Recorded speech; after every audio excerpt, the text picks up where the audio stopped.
And we look forward to hearing Dr. Sayan Basu from LV Prasad, who's going to be telling us on managing refractory allergic eye disease, the preferred practice guidelines. I wouldn't want you to linger on clinical symptoms at all. Thank you, Dr. Chitra, and for the word of advice. I'll be very quick and very brief.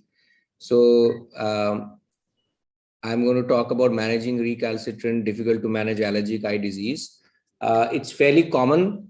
A lot of patients have allergy, particularly young children, and it's estimated that it's about 10% of all children and adolescents have some form of allergic eye disease, mild, moderate, severe. And that's a very, very high number of patients. So you have to be understand that this is very, very common. And, allergy can be a number of ways that allergic eye disease can manifest. Most commonly, as we know in India, it's vernal keratoconjunctivitis, mostly happens in summer and usually subsides with the onset of the monsoon. And typically it starts in early childhood, which is about 3 to 5 years of age. And a child who gets allergy at that age, if not treated appropriately initially, or if the stimulus is not controlled, then they can have this problem till a very long time, their entire adolescence. So mostly people start between 3 to 11 years of age and can have this problem for between 5 to 10 years. So because of the longevity and the chronic course, a lot of people develop chronic complications, and the allergy can be recalcitrant also to medications that are usually used in terms of topical anti-inflammatory, etc. So although it does not really cause too much of a visual morbidity, it can cause a number of sequelae, especially corneal ectasia. And then you have other problems like corneal scarring, vascularization, limbal stem cell deficiency, particularly medication-related iatrogenic issues like steroid-induced cataract and glaucoma.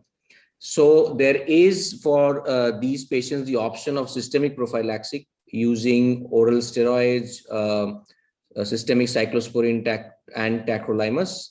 And typically for patients who are less than 12 years of age, my preferred treatment for them is the use of oral steroids. Now remember that we are not talking about patients who have come in with very mild allergy or presenting for the first time. These are patients who have had it for many years, have been on topical medications, and are still continuing to progress with severe manifestations and keratopathy.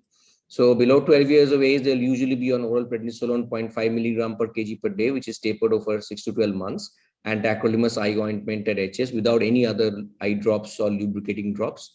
And above 12 years of age, you keep them on oral prednisolone at the same dose, or give them cyclosporin about 1 to 2 milligram per kg per day, tapered over 6 to 12 months. And again, tacrolimus eye ointment at HS. We usually don't give oral cyclosporin to very young children.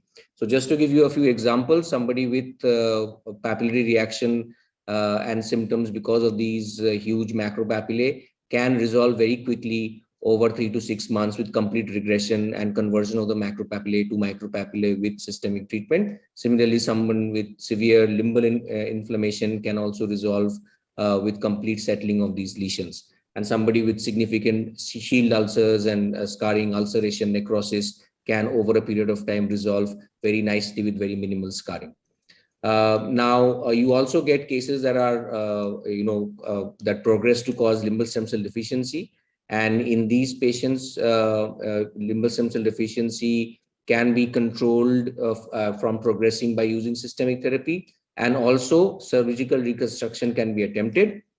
The good thing about allergic eye disease and limbal stem cell deficiency is that they do not have any lid position or abnormalities or lack of thalmosyentropy and ectropion. They have papillae, but that's all right. Most of them are atrophic. They do not usually have dry eyes. This is reported in literature. And also the underlying stroma is relatively clear. So in these cases, also because you're going to treat eventually with systemic cyclosporin or tacrolimus, that you have to understand is good for allograft rejection prevention, and also directly addresses the disease pathway. So in these patients, we can go ahead with simple limbal epithelial transplantation from a donor.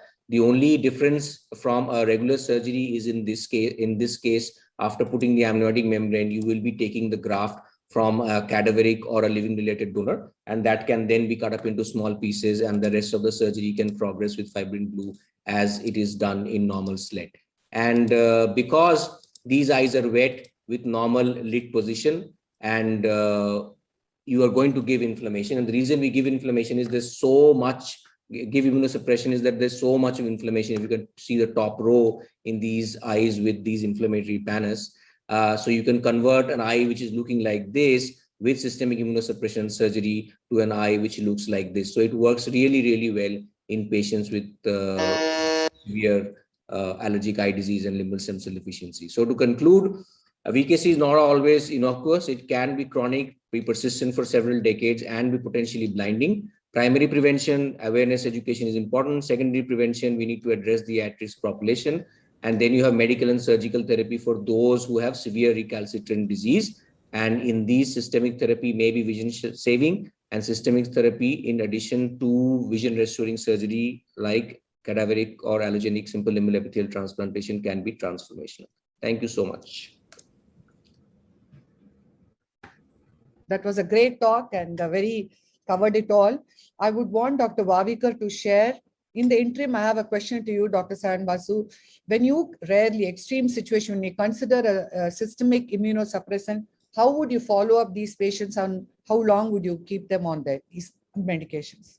Usually with oral steroids, children tolerate it really well. Unlike when you use oral steroids for other indications, typically patients with allergy do not develop Cushingoid symptoms with these mild doses of systemic steroids.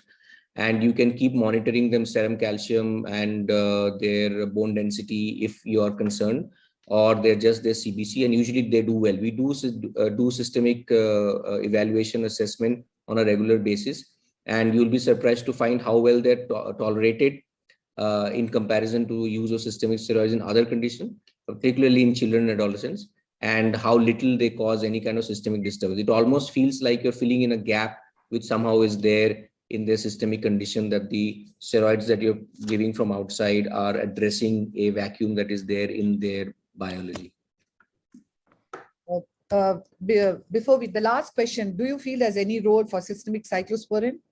Systemic cyclosporin is also very useful as a steroid sparing agent, and typically I give it in children older than 12 years, adolescents or adults. Adults with allergy, very difficult to treat and to give oral steroids in patients who have onset of allergic eye disease in adulthood.